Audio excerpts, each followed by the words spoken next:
పిండి పడి కవర్లో వచ్చింది, కవర్ ముక్కలు వేసి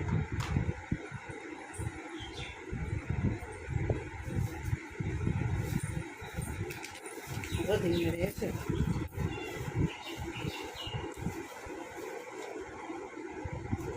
అల్ల టికెట్ మళ్ళీ తులసం మీద వేస్తుంది. పదా అటు పదా ఇటు అటు అటు అలా